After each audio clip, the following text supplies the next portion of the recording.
I'm going to show you how to make a custom proximity prompt so you can make something like this, which you've probably seen in Fortnite and Warzone. If you haven't seen my other video on proximity prompts, be sure to check that out as well, because it does provide some background information that you'll want to know to get your proximity prompt working.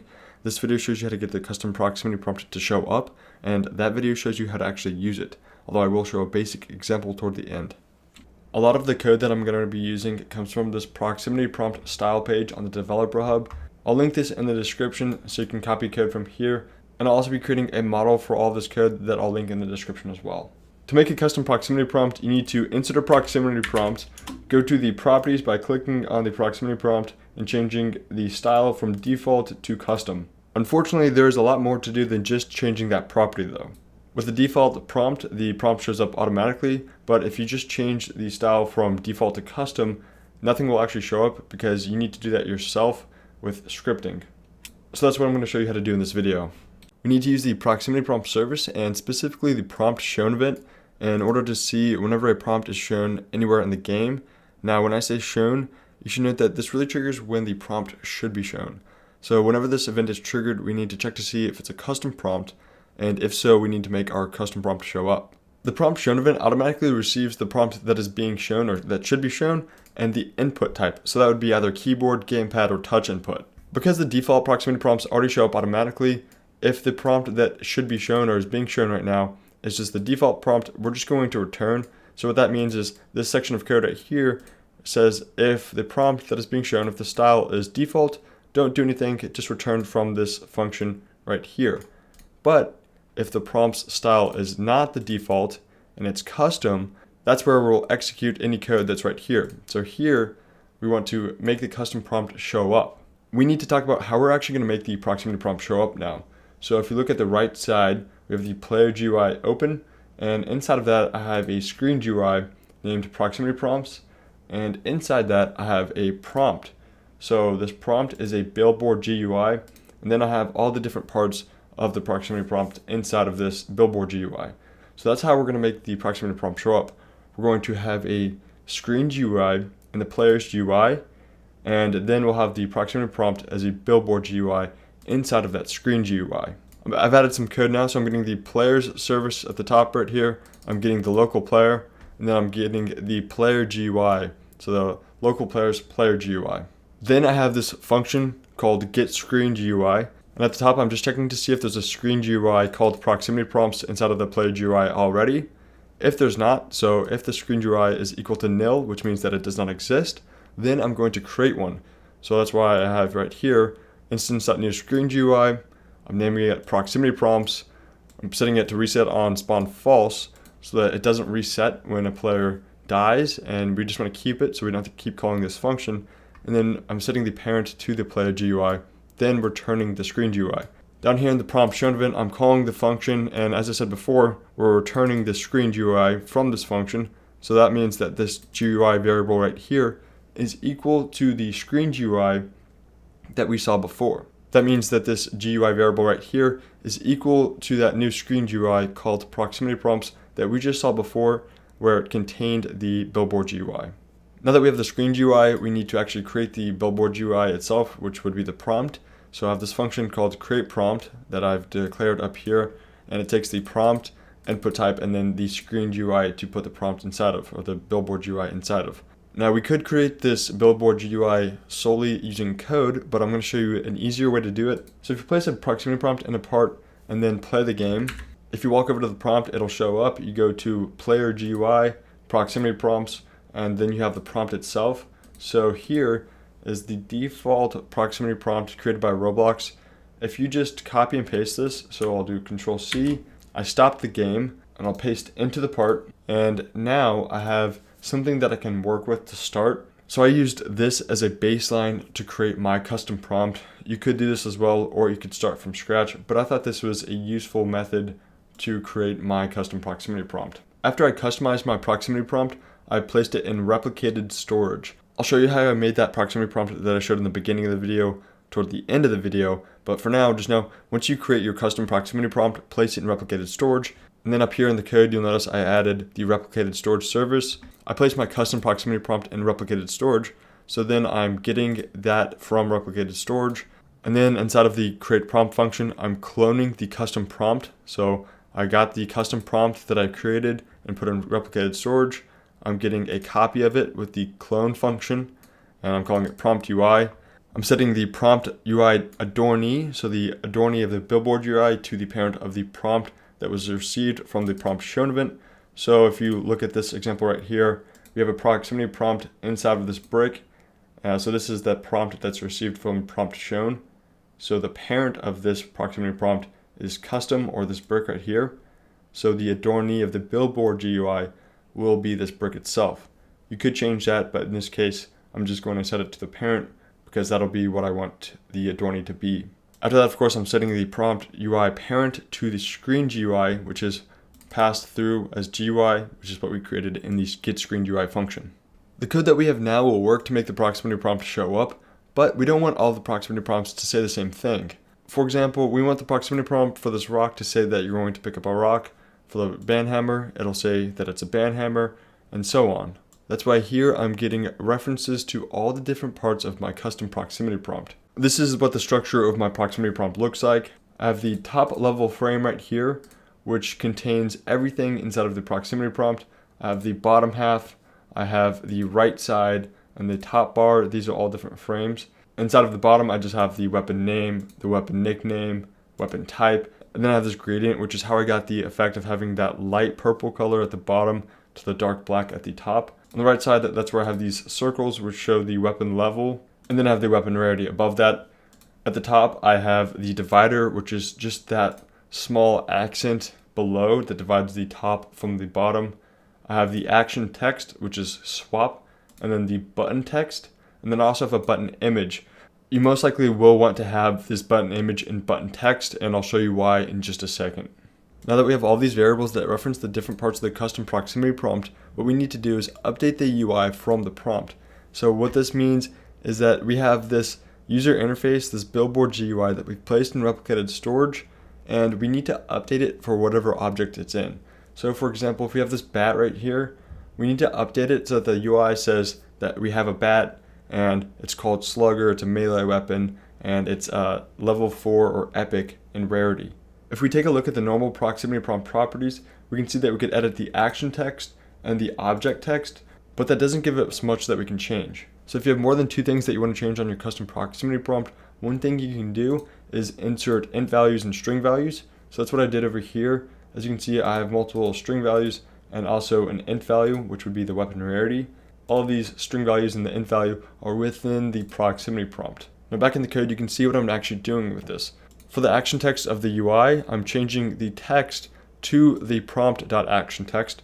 This is just to show you that you can use the properties of the proximity prompt if you don't want to use those values. So I'm setting the action text.text, which if you look at the UI is the text label called action text that says swap. And I'm setting it to the prompt.action text. So in the case of this bat in the workspace, the proximity prompt's action text is called swap. Then I'm setting the weapon name.text to the weapon name.value. So that would be this value that you see right here on the properties. I'm doing the same for the weapon nickname and the weapon type. I also need to set the weapon rarity, so where it has epic and has these circles. If you don't plan on making this exact custom proximity prompt, feel free to skip ahead a little bit, but I'll show you how I did it anyway. I created a separate function up here just so that I could keep it separate from this update UI from prompt, just so it's a little bit easier for you to read. So down here, I'm calling set rarity and I'm giving it the weapon rarity.value. That's just what I have over here as an int value.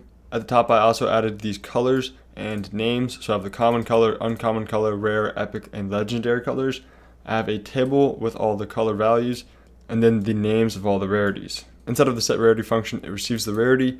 It gets the proper rarity color by just indexing that table of rarity colors. So color is the proper color after that. Then I'm setting all the frames and text colors to the proper color based on the rarity. And then of course I'm setting the weapon rarity.text, so that epic, common, whatever, to the proper name based on the rarity name table. After this, I'm just looping through and creating the 5 different circles. And I actually initially created this by hand, but then I decided to do it inside of a script to make it a little bit easier to change the colors. So as you can see, I'm just creating a frame, changing the size and the position. I'm changing the position by this offset, so it's 0.2 times I, so based on whatever circle it is. The first one will be 0.2 times 0, so it'll be 0, and then after that it'll be 0.2, 0.4, 0.6, so on. And then if I is less than rarity, so that means if it's one of the first circles, then it will be changed to the proper color. That's why here you can see we have the 4 purple circles and then the gray one. That's what this is doing. It's just checking to see, is it supposed to be one of the initial circles that match the background? If not, then it's going to be that gray circle. And then I'm creating the UI corners just to make them circles. Then I'm setting the corner radius to 0, 360. That's what makes it a full circle. Parenting the UI corner to the circle frame, and then parenting the circle frame to the container of all the circle frames. And that's what I defined up here. It's inside of the right frame. So it's just this frame that you can see highlighted in blue, that box. The last thing that we need to update is the input button. That's what I have in the top left button right here. In this case, it's an F. I actually have an image label called button image and a text label called button text. If the user is on mobile, then we want this button image to be the tap icon that we see in this example on the left. If they're on Xbox, we want it to be the image that corresponds to the gamepad keycode. And then if they're on PC, we'll change the image to be this box that you see in the last example, which is also what you see on the example over here. And then we'll change the button text to be the text that corresponds to the keyboard keycode. As a reminder, if you haven't seen my other video on proximity prompts yet, we'll be looking at the gamepad keycode property along with the keyboard keycode property. At the top, I've copied a lot of code here. And again, this is from the resource that I showed at the beginning of the video, so don't write this down by hand, just copy and paste it. All these tables just map different inputs to images. I also added the user input service at the top here. Down in Update UI from Prompt, I have some conditional statements. This is just to check to see what platform the user is on to update the image properly and the button text properly. Down here, we're going to be checking the input type. This is what was passed to create prompt before input type. And we're going to see if the input type is gamepad input. If it is gamepad input, then we want to see if the gamepad keycode that is on the prompt, the proximity prompt that's in workspace. So in this case, in this proximity prompt that we see right here, the gamepad keycode is button X. So it's going to check to see if this gamepad button image table contains an image for that specific input on the gamepad. If it does, then we're going to set the button image to the image that's within that table. Just to see how that might work, in this case, again, we have the gamepad keycode button X, so it's going to see if there's an image for the button X. So right here, it would look up this key and find this value right here. So then the button image would be set to the Xbox X PNG. If the input type is not gamepad input, then we'll see if it's touch input. If it is touch input, then we'll set the button image to that touch tap icon that I showed you previously. Otherwise, it'll just be normal PC input, and we want to change that button image to the keysingle.png. That's just this box around the E right here. It's not the E itself, it's just the box around it. After recording an explanation of all of this, I realized it was a little bit confusing, so I'm going to try to simplify it a little bit, so I added some comments. Basically, all this code that's highlighted right now just handles a few specific keys, such as backspace, return, tab, shift, apostrophe, comma, all of these, control, alt, and function keys. That's what all of this code does, okay? So after we set that button image, we're getting the string representation of the keyboard keycode. So we have this getString for keycode function, and we give it the keyboard keycode from the prompt. And what this function returns is the string representation of the keyboard keycode. So since the keyboard keycode is E in this case, what we'll get back is the string E and button text string if it's this specific prompt that we're handling. Then this code will just get the image representation for the backspace, return, tab, and shift keys. So it's looking that up in this keyboard button image table. And then if it's still nil after that, then we're going to check to see if we need to get the representation of the apostrophe, comma, grave accent, period, and space bar. After checking to see if the key is any of those, we're then checking to see if it's still nil, which means it's not one of these, And then we're going to check to see basically if it's the Control, Alt, and function keys. The reason we need to do that is because these don't have direct string representation. So that's why we have this keycode to text mapping table. So we give it the prompt keyboard keycode, and then we'll get back the string representation.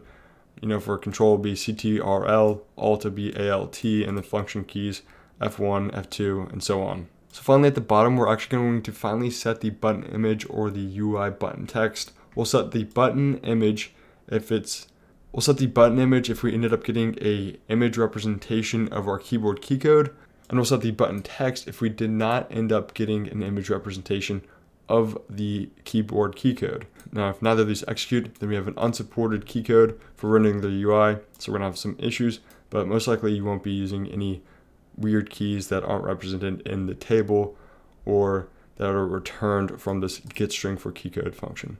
At this point, we're getting really close to finishing this all up, but we need to make sure that the prompt works on mobile and is clickable. So if the input type is touch or the clickable prompt property is set to true, then what we need to do is create a text button and put it behind the whole prompt. So that's what we're doing right here. We're creating a button, making it transparent, setting the size to the full size of the proximity prompt, and then parenting it to the proximity prompt. So that prompt.ui is the prompt that we cloned from replicated storage. We're creating a variable button down, setting it to false by default because the button is not down immediately. And then we're connecting to the input began and input ended events on the button. So these functions just check to see if the input has started. If it has started, then we're going to call the function input hold begin and then set the variable button down to true. And then the opposite is just occurring for the input ended event. The input hold begin function fires a signal indicating that the user began pressing the prompt GUI button, and then the input hold end function just does the opposite. It fires a signal indicating that the user has ended pressing the prompt GUI button. At the bottom, we're setting active to true. That way, when we actually touch or click the prompt, the input is absorbed and doesn't go to anything that's behind the prompt. At this point, if we play the game, you'll notice that it works fine, except the fact that there's no tweens and they don't disappear. The first thing that I'll show you how to do is clean up the proximity prompt. What we're going to do is actually return a function that cleans up the proximity prompt from within createPrompt. So at the bottom of createPrompt, I have this function called cleanup function. All it does is sets the prompt UI parent to nil, but we're not actually going to call it within createPrompt. We're just going to return it. So at the bottom, I'm just returning the cleanup function. That means that whenever we call createPrompt, this function will create the prompt and then return a function that will actually clean up and delete the prompt. Now, we don't want to call this function immediately. What we want to do is wait until the PromptHidden event is fired. Luckily, we can call wait on PromptHidden, and what that will do will actually yield the thread or wait until PromptHidden is fired, and then after it's fired, we'll call this cleanup function. So now the proximity prompts disappear, but they still don't look that great because there's no tweening. They just pop on and off. Now let's go over what we need to do in order to make this look a little bit better with tweens.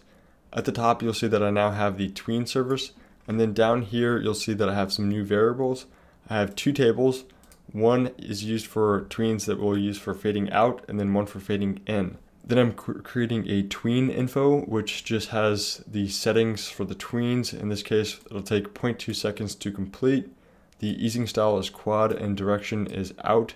This is just what the default proximity prompt uses, so that's what I'm using here. Next, I have tweens for all of the text. That's why up here you'll notice that I have all of the text within a table.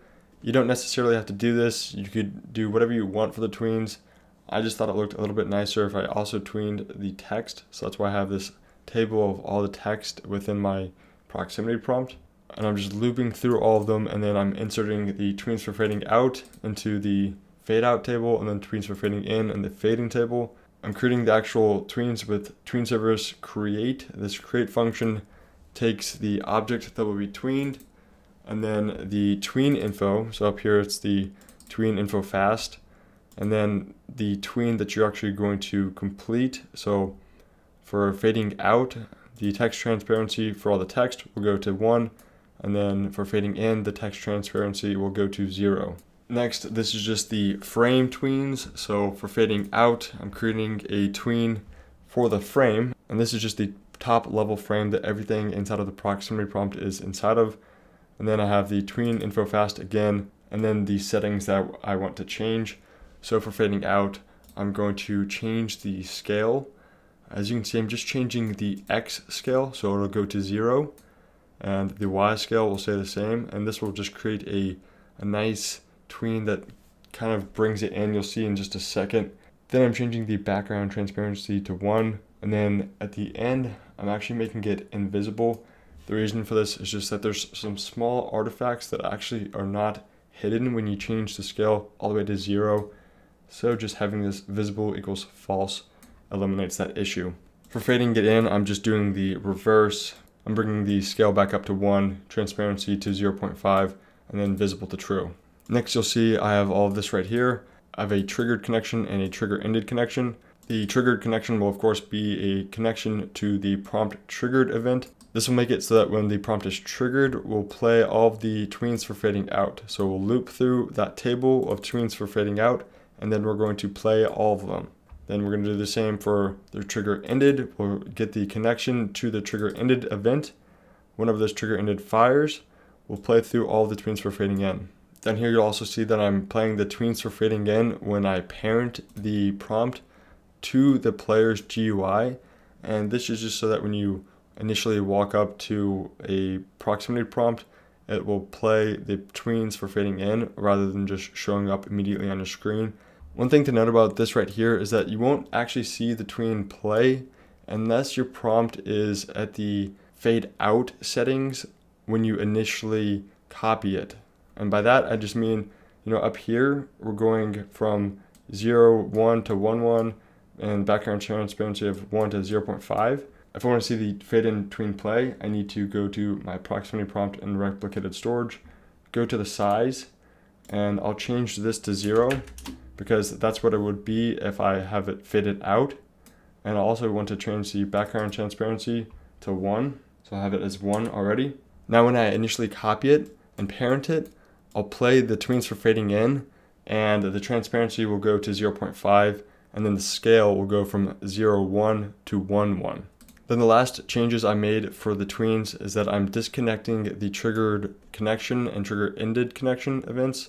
And this is just good practice. You don't want to have these wasted connections. And also I'm playing the tweens for fading out before I clean up the proximity prompt. I'm waiting that 0.2 seconds for the tweens to play, and then I'm just setting the parent equal to 0. As you can see now, all the proximity prompts are tweening in and out.